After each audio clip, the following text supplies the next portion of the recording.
Hello, bachcho. Let's read this question. So this question says, given direction is, each of this question contains two statement, adjacent and region.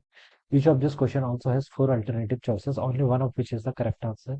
You have to select one of the codes A, B, C, D given below, और अपने यहाँ पे four options given किए हुए हैं.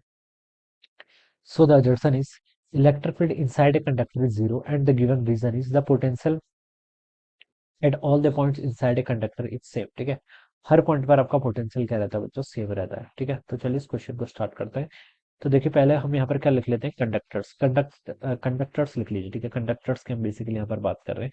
Conductors होता है क्या बच्चों, कंडक्टर्स का मतलब होता है जिसके पास आपके large number of free electrons हो. ठीक है, देखिए कंडक्टर्स हो या फिर इंसुलेटर हो, इलेक्ट्रॉन तो सबके पास होते हैं. ठीक है, चाहे आप किसकी बात कर रहे हो, इंसुलेटर की बात कर रहे हो, ठीक है, या फिर आप किसकी बात कर रहे हो, कंडक्टर्स की. ठीक है, इलेक्ट्रॉन्स तो आप कहेंगे सबके पास रहेंगे. ठीक है, लेकिन कंडक्टर्स के पास क्या होता है, आपका फ्री इलेक्ट्रॉन्स होते हैं. फ्री इलेक्ट्रॉन्स का मतलब होता है कि दिस इलेक्ट्रॉन्स, ये क्या कर सकते हैं, इलेक्ट्रॉन्स मूव कर सकते हैं. Electrons can move inside the conductor.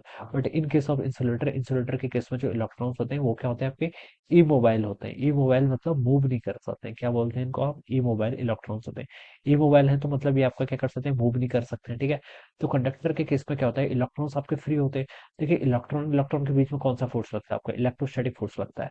Electrostatic force लगता है तो इलेक्ट्रॉन एक दूसरे से मैक्सिमम सेपरेशन पर जाना चाहते हैं. और मैक्सिमम सेपरेशन कैसे हो सकती है, सरफेस में आ जाए, इसकी सरफेस पे एक इलेक्ट्रॉन यहाँ आ गया, एक इलेक्ट्रॉन यहाँ आ गया, एक इलेक्ट्रॉन यहाँ आ गया, एक इलेक्ट्रॉन यहाँ आ गया, एक इलेक्ट्रॉन यहाँ आ गया. ठीक है, इस तरीके से. ठीक है, ये एक दूसरे से मैक्सिमम डिस्टेंस अटेन करना चाहते हैं. ठीक है, और मैक्सिमम डिस्टेंस कब अटेन कर पाएंगे, जब क्या होंगे आपके, ये क्या होंगे आपके सरफेस पर आ जाएंगे. ठीक है, तो इसलिए मैं बता सकता हूँ जो कंडक्टर होता है, कंडक्टर्स में इलेक्ट्रॉन्स क्या होते हैं आपके, फ्री होते हैं. ठीक है, फ्री इलेक्ट्रॉन्स होते हैं, फ्री इलेक्ट्रॉन्स होते हैं, इलेक्ट्रॉन इलेक्ट्रॉन के बीच में रिपल्सन का फोर्स लगता है.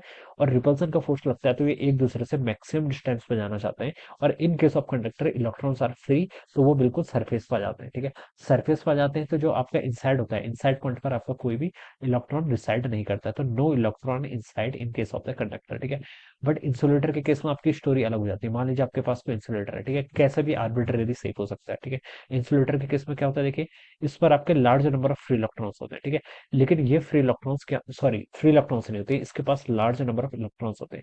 लेकिन ये इलेक्ट्रॉन्स के बीच में क्या होता है, आपका स्ट्रॉन्ग क्या लगता है, देखिए इलेक्ट्रोस्टैटिक रिपल्सन तो लग रहा है. ठीक है, लेकिन ये इलेक्ट्रॉन्स क्या होते हैं, आपके ई मोबाइल होते हैं. ई मोबाइल मतलब मूव नहीं कर सकते हैं. ठीक है, तो ये चार्जेस आपके ऐसे के ऐसे रह जाते हैं. ठीक है, ये जो मैं बता रहा हूँ ये अंडर इलेक्ट्रोस्टैटिक कंडीशन ही ट्रू है. ठीक है, अंडर इलेक्ट्रोस्टैटिक कंडीशन. ठीक है, अंडर इलेक्ट्रोस्टैटिक कंडीशन, ये वर्ड बहुत ज्यादा जरूरी है, अंडर इलेक्ट्रोस्टैटिक कंडीशन. ठीक है, this is true under electrostatic condition. Electrostatic condition का मतलब होता है आपने चार्ज दिया, फिर कुछ टाइम बाद आप यहाँ पर रुके, उसके बाद आपने देखा कि अब जो सिचुएशन है उसे इलेक्ट्रोस्टैटिक कंडीशन बोलते हैं. ठीक है, तुरंत चार्ज दिया उसके बाद उसे इलेक्ट्रोस्टैटिक कंडीशन नहीं बोलते हैं. ठीक है, तो अंडर इलेक्ट्रोस्टैटिक कंडीशन इंसुलेटर में क्या होता है, आपका चार्ज देखिए, इंसुलेटर में आप इलेक्ट्रॉन्स है, इंसुलेटर में देखिए इलेक्ट्रॉन्स फ्री टू मूव नहीं होते हैं, तो ये यहीं पर स्टेशनरी रह जाते हैं. ठीक है, तो इसलिए हम बता सकते हैं कि इंसुलेटर या फिर जो आपका नॉन कंडक्टिंग मटेरियल होता है उसमें आपके इलेक्ट्रॉन्स क्या होते हैं, बल्क पर भी लाइज करते हैं, सरफेस पर भी लाई कर सकते हैं और बल्क पर भी लाइज करते हैं. But in case of conductor electrons lies only on the surface. कहाँ पर लाई करते हैं, ओनली ऑन सरफेस, सिर्फ आपके सरफेस पर ही क्या करेंगे, आपके लाई करेंगे. So this is the reason why electric field inside, देखिए अगर नेट चार्ज आपका लाई कहाँ कर रहा है, सरफेस पर, तो हम बता सकते हैं कि नेट इलेक्ट्रिक फील्ड इनसाइड क्या होना चाहिए, जीरो होना चाहिए. तो इसलिए हम बता सकते हैं कि net electric field inside the conductor क्या होता है, आपका जीरो के इक्वल होता है. ठीक है, but this is not true in case of the insulator. अब सेकंड देखें तो एडजर्सन पे लिखा है electric field inside a conductor is zero, so this is correct.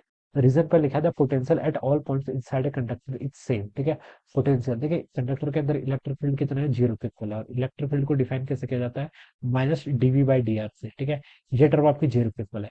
अगर आपका डीवी जीरो के इक्वल आ रहा है, इसका मतलब आपका चेंज अगर जीरो के इक्वल है तो वी आपका कांस्टेंट होना चाहिए. तो इसका मतलब पोटेंशियल क्या रहेगा, आपका कांस्टेंट रहेगा. तो कंडक्टर में क्या रहता है, आपका पोटेंशियल कांस्टेंट रहता है, हर पॉइंट पर इनसाइड पोटेंशियल कांस्टेंट रहेगा. और किसके इक्वल होगा, जितना उसके सरफेस पे है. ठीक है, तो पोटेंशियल कांस्टेंट रहता है. यहाँ पर क्या बोला था, potential at all point inside the conductor is same, तो this statement is also true.